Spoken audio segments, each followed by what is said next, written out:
Radium Springs is a freshwater spring in the town of Albany, situated along the Flint River. Though it is located in southwest Georgia, its fluorescent water actually originates from what is known as the Florida Aquifer, which constitutes the highest concentration of freshwater springs in the world. What makes Radium Springs so special, as you can probably infer from its name and bluish glow, is the natural presence of radium in its waters.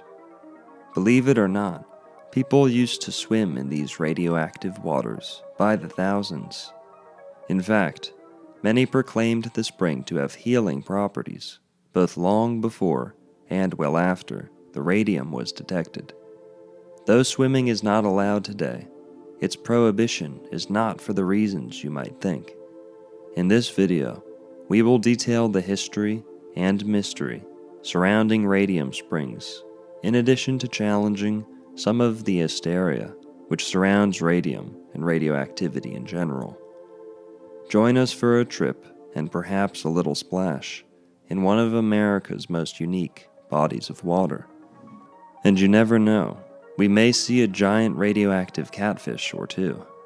The views expressed in this video do not necessarily reflect my own. Now enjoy. Welcome to Florida, baby.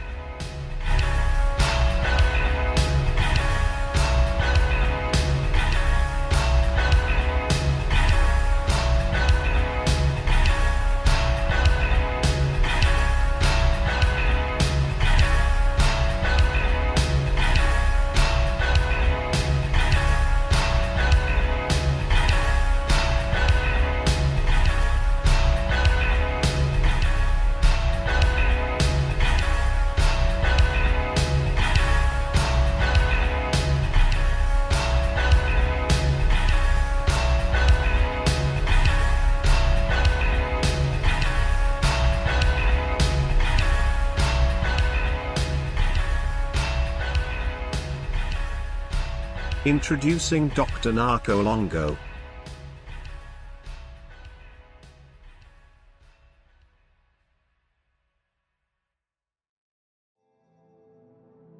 The following comes to us from Dale Cox, a historian of native Yuchi descent who specializes in Florida, Alabama, and Georgia. Quote, pouring out 70,000 gallons of clear, fresh water per minute, Radium Springs is one of the 7 natural wonders of Georgia. Located on the east side of the Flint River at Albany, the spring is now preserved as an ecological and environmental park. Although swimming is no longer allowed in the spring, it served that purpose for many years and once was one of Georgia's most popular resort areas. Radium Springs was well known to both prehistoric and later Creek Indians, who lived and hunted in the surrounding areas while fishing in the crystal clear water. The men of Hernando de Soto's expedition mentioned passing a similar South Georgia spring in 1540, and other early accounts described how Indians paddled their canoes on such waters. By the time English settlers arrived in South Carolina and Georgia, the area around Albany was controlled by the lower creeks, and early accounts mention the magnificent spring. Explorers and later settlers marveled at the depth, constant 68-degree temperature, and clarity of the water. Large fish could be seen swimming far below the surface, and a large population of wild animals lived in the area around the spring. A popular swimming hole and fishing spot for generations, the spring was initially known as Blue Spring. Blue Hole Springs, so named because they appear deep and marvelously blue in color, are major sources of the Flint River.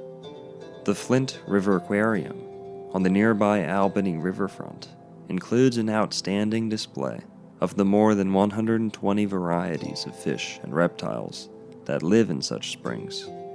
Despite its long history as a local spot for fishing and swimming, it was an unexpected discovery in the early 20th century that made it a prominent resort. Testing revealed that the water flowing from the spring contained traces of radium a chemical element discovered in 1898 in France by Marie and Pierre Curie. Radium is 1,000 more times radioactive than uranium. It occurs naturally in certain types of Earth and is extremely rare. Uniquely, it is luminescent and glows in a faint blue color. Bathing in mineral waters was believed in the 19th and early 20th centuries to be a way of improving the health of people suffering a variety of illnesses. Warm Springs, located 100 miles or so to the north, on the slopes of Pine Mountain, was already a popular health resort by the early 1900s. Blue Springs was renamed Radium Springs as the first step in its development as a major resort. The discovery of radium traces in the water was made by analysts working for Baron G. Collier, a noted developer and national figure of the early 20th century. Collier County in Florida is named in his honor. In 1925, he purchased the springs and began work on a major development there. Collier's plans for Radium Springs were magnificent, and it was reported at the time that he spent nearly $1 million on the project there. It was an amazing sum for the time. The development included a casino and bathhouses overlooking the spring, a hotel named the Skywater, after the supposed Creek Indian name for the spring, cottages, riding, and walking trails, and one of the finest golf courses in the South. The resort opened to the public in 1927 and was an instant success. Guests came by train to Albany and across the country to soak in the waters and enjoy the other amenities. On June 23, 1927, one of the greatest games of golf in the history of Georgia took place on the new course at Radium Springs. Famed amateur and British Open champion Bobby Jones played an exhibition with Australian golfer and trickshot artist Joe Kirkwood. Kirkwood beat Bobby Jones in the Radium Springs exhibition, coming in 6 under par, while Jones finished 5 strokes back. The victory inspired Kirkwood to challenge Jones in the 1927 British Open. Jones won the Open by 6 strokes, with Kirkwood finishing 4th. The Great Depression led to the closure of Radium Springs in 1939. The golf course reopened under lease in 1941, and the entire complex was acquired by a group of local investors in 1944. Over the years, it opened and closed several times. The spring was still a popular swimming place for Albany area residents until 1994, when the casino and other historic structures suffered heavy damage in the tropical storm Alberto flooding. A second flood inflicted even more damage in 1998. Sadly, the casino was too severely damaged to save. The property and remains of the spring area of the resort, however, were acquired by state and local governments. Radium Springs Gardens, a beautiful historic site and botanical garden, opened in 2010. The park is located on Radium Springs Road in Albany, Georgia, and is open to the public. There are gardens, walkways, interpretive panels, spectacular natural beauty, and the ruins of the historic resort. Swimming is no longer allowed. The park is free to visit. The gardens are closed on Mondays." End quote. In today's society, radiation is often treated as public enemy number 1, a hazardous and harmful danger. Though I always recommend minimizing your contact and proximity to electronic devices which emit radiation, I would also stress the nuance of such a broad concept. Simply saying that radiation is harmful is as foolish as saying that heat is harmful. Though heat can kill, life as a whole depends on it. The same can be said for light and many other powers of God and nature. Likewise is radiation crucial for the survival of life on Earth. Most organisms are adapted for a slight, constant exposure and actually suffer in the total absence of radiation. Radium, among other radioactive materials, was once lauded not only as an agent for prolonging life, but as a source of free and infinite electricity. Hollywood and the mainstream media have long made an effort to bombard us with material featuring radioactive disasters and nuclear fallout for a reason, trust me. It was during the interwar years that the public's perception began to shift for the worse.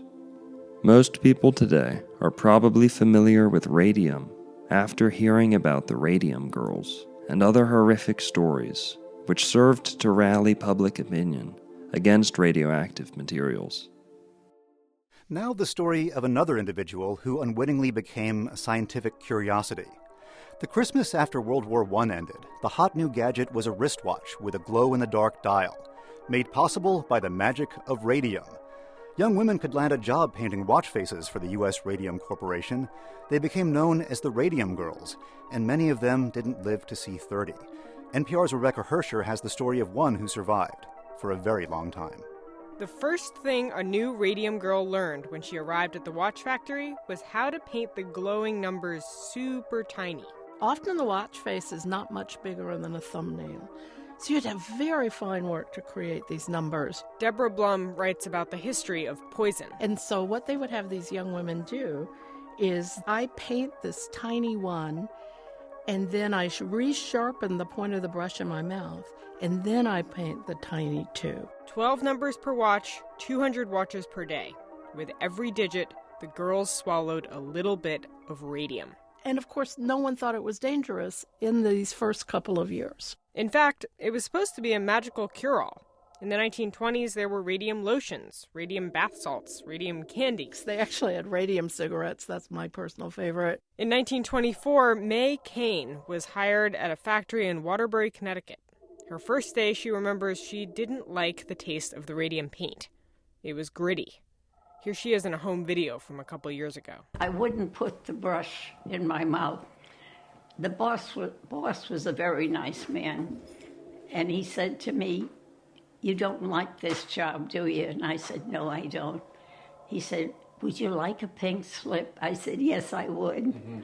I often wish I had met him after to thank him, because I would have been like the rest of them.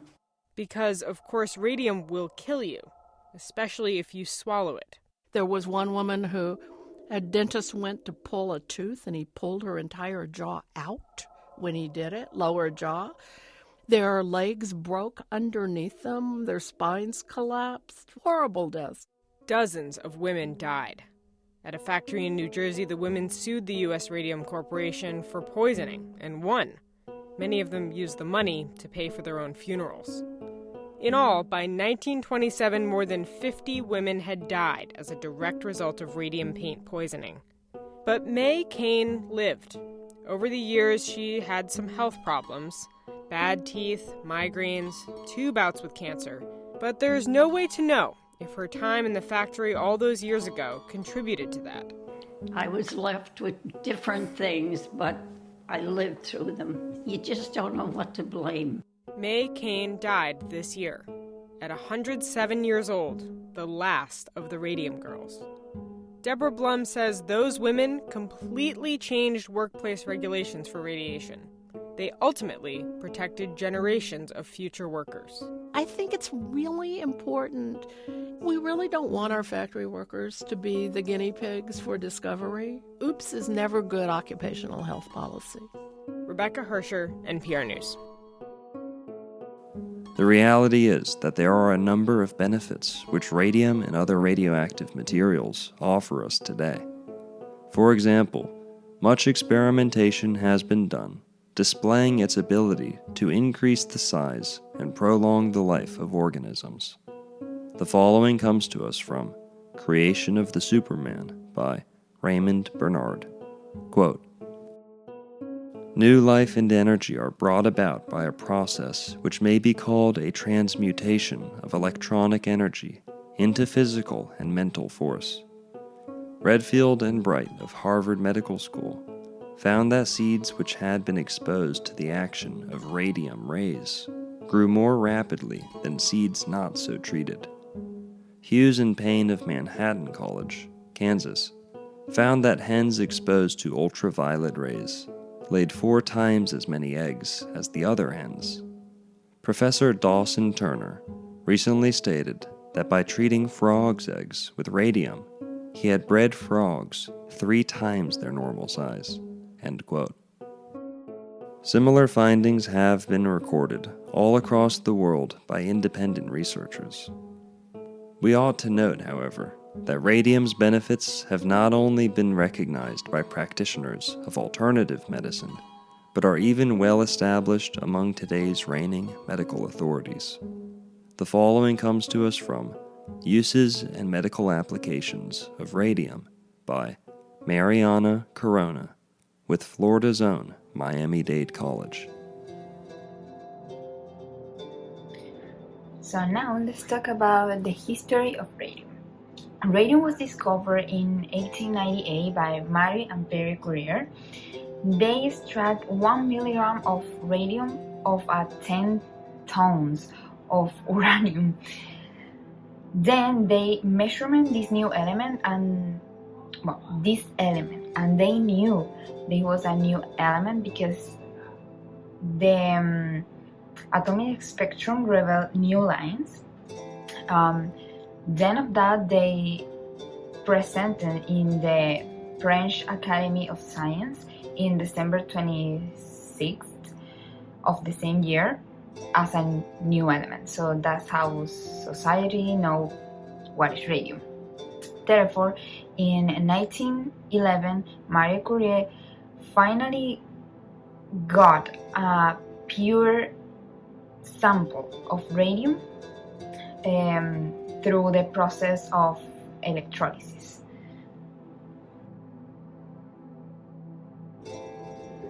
So now we know what is radium, a little background of radium, to know a little bit in what timeline it was discovered. We can talk about what was the use of radium in the past. So early in the 90s, biology used radium to induce mutation and study genetics. We have to remember that in that time, the evolution was all a mystery. So they tried to find out what was the key, and they thought that the key was mutation. So they used this radioactivity of radium to change the DNA of animals. One of the doctors who achieved this proposal was Thomas Hunt Morgan, that used radium to induce change, resulting in what-eye fruit flies. But the scientific of that time who get too close to what we use radium in the actuality was Howard Atwood Kelly. They used the radium to treat cancer because he found out that the alpha rate who radium emitted can defeat the cancer cells. So they do like capsules of radium and introduce in the body pretty close to the cancer cells. So effectively, radium kills cancer cells, but the patient, without the consent of the doctor, they intoxicate themselves with the radium. So they cure of cancer, some of them, but later, after 10 years, 5 years, they die because inside of them they develop new illness thanks to the radiation of the treatment of the radium. One of that frequent illness was anemia, other of leukemia, other was leukemia. Some of that who occur because the radioactivity, the toxicity of the radium touch the healthy cells and change them. Because of its history, radium is a very important and interesting element. But radium and its compounds have relatively few use. In fact, no more than 2 kilograms or 5 pounds of radium is made each year. The small amount of radium that is available each year is used for medical purposes. The actual medicinal use of radium are for made random gas, which is used for treat cancer. But like all the radioactive materials, radium is a dangerous substance to handle. The radiation it gives off can kill living cells. This property is desirable in treating cancer, as I said before. Killing cancer cells can help a patient recover from the disease, but great care must be taken in using radium for this purpose. Its radiation can also kill healthy cells. People who work with radium must take great care that they do not get the element on their skin, swallow it, or inhale its fume. As I said before, this element has pros and has cons. The pros obviously is this element kills cancer cells, so the element can be used for save people of disease, but it's pretty dangerous because this element does not attack and kill cancer cells, if not also kill and attack healthy cells. But the healthy cells can recover themselves. But for this, you have to take care a lot of your body. So when a patient recover of the disease, he have to take a great care of their body, because if not, they're gonna get sick again or develop another illness. And for the people who work with radium, it's urgent. It's very important today to avoid all the contact with radium, to use the proper equipment to treat the people with cancer and handle the radium without touch directly their body. Finally, let's talk about of the exactly isotope who is actually used for cancer treatment. That is 223 radium, or most common, Xofigo. This isotope was approved by the United States Food and Drug Administration in 2013 to use as a medicine for cancer treatment of bone metastasis. Xofigo is used to treat prostate cancer that has spread to the bones. Radium-223 targets bone cancer cells because it is similar to calcium, which is also absorbed by bone cells.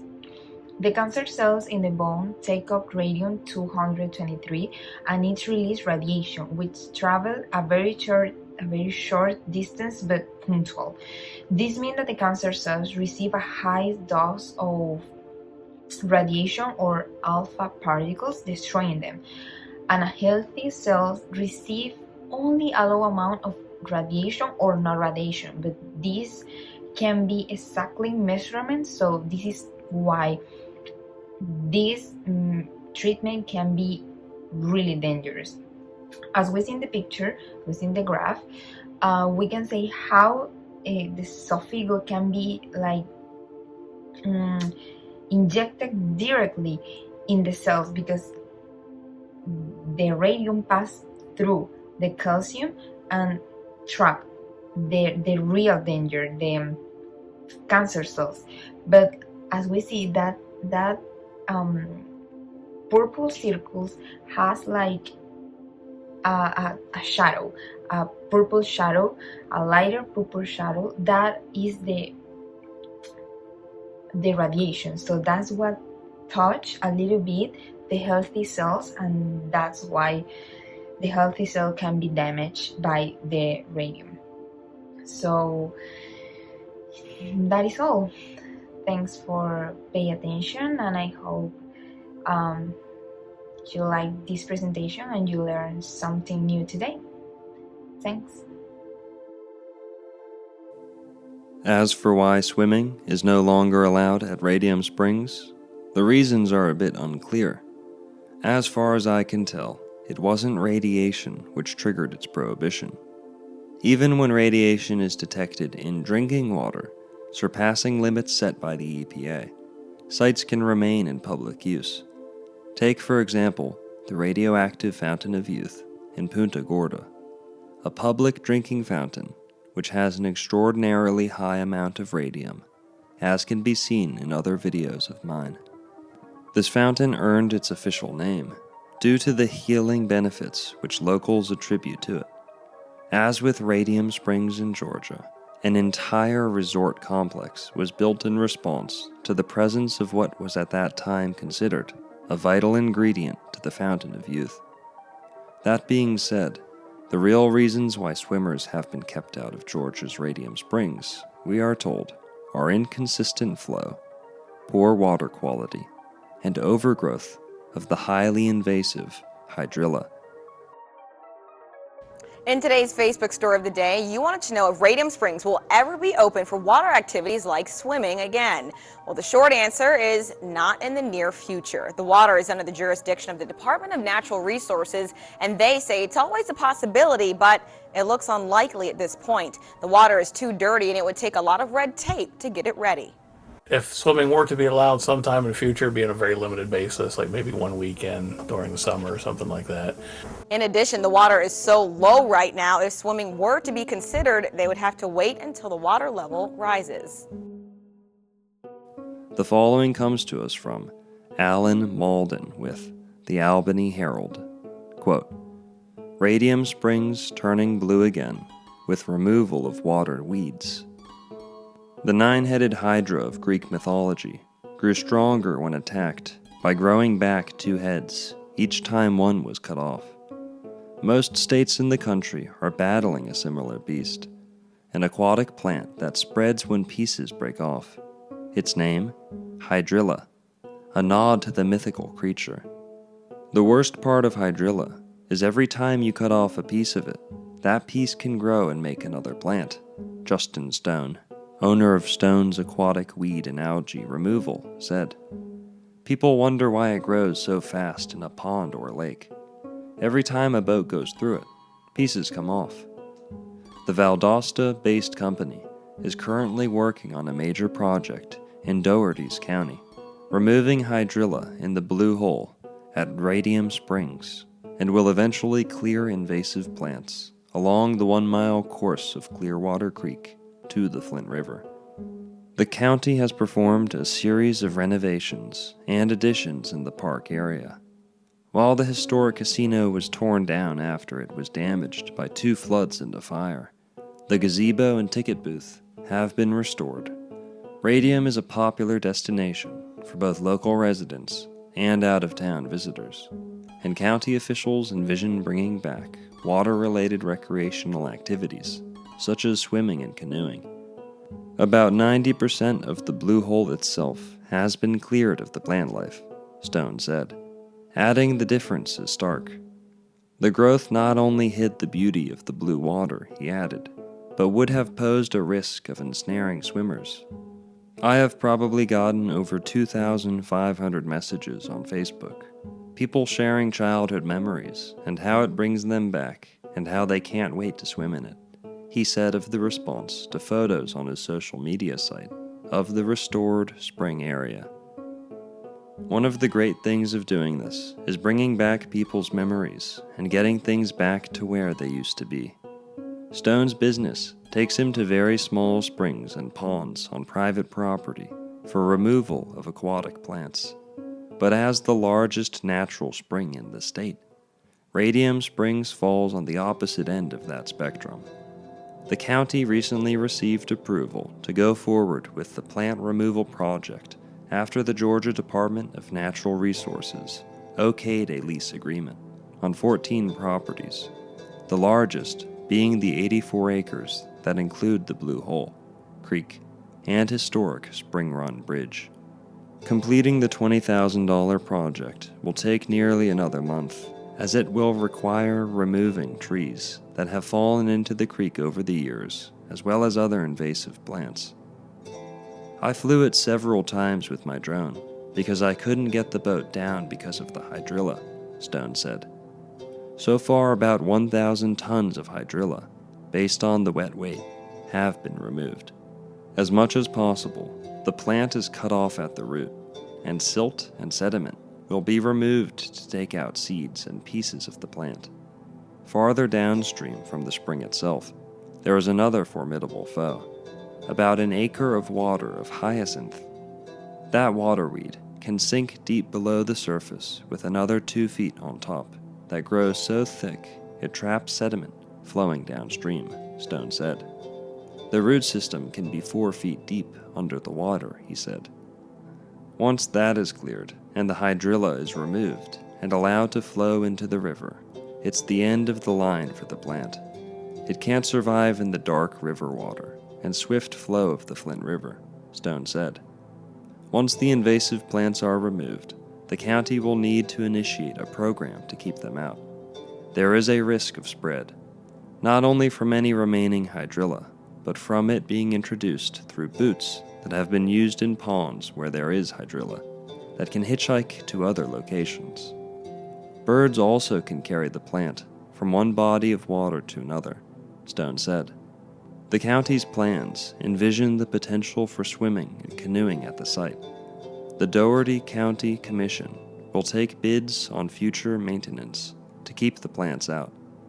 Still, the work done so far is impressive, Commissioner Anthony Jones said. It's turning blue, he said of the spring water. They're getting that stuff out of there. It looks good.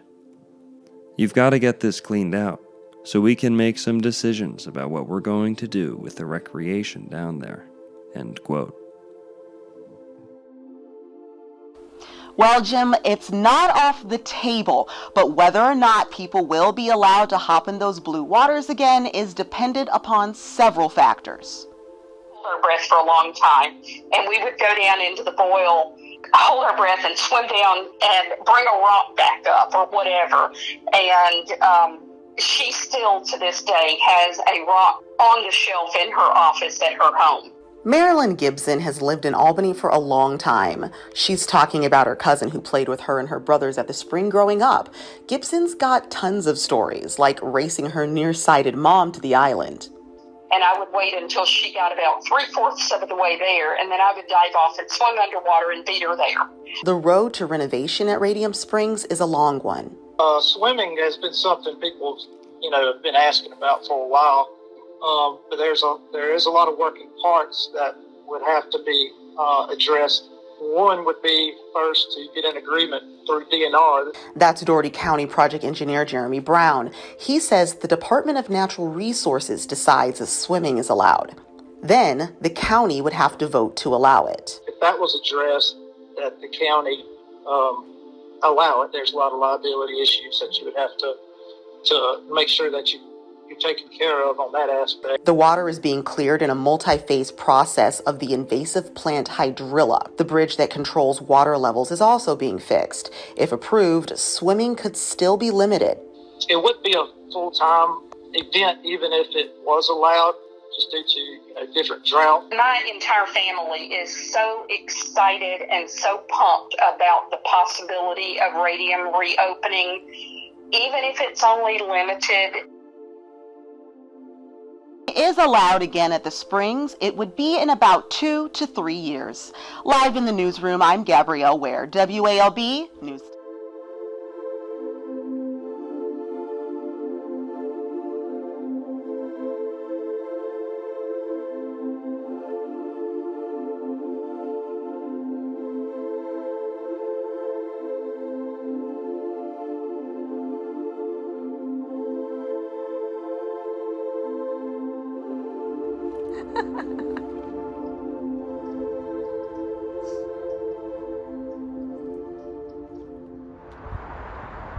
Take them brim right there and skin them, fry them up, deep fry them. Just take the catfish right there and make you some catfish nuggets with some french fries, coleslaw, and hush bucket. That's what you need to do. Radioactive? Oh yeah, that's better for you. It kills a parasite. It's a guaranteed parasite free.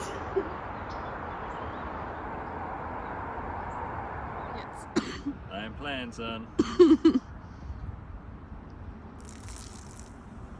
For the ancestors.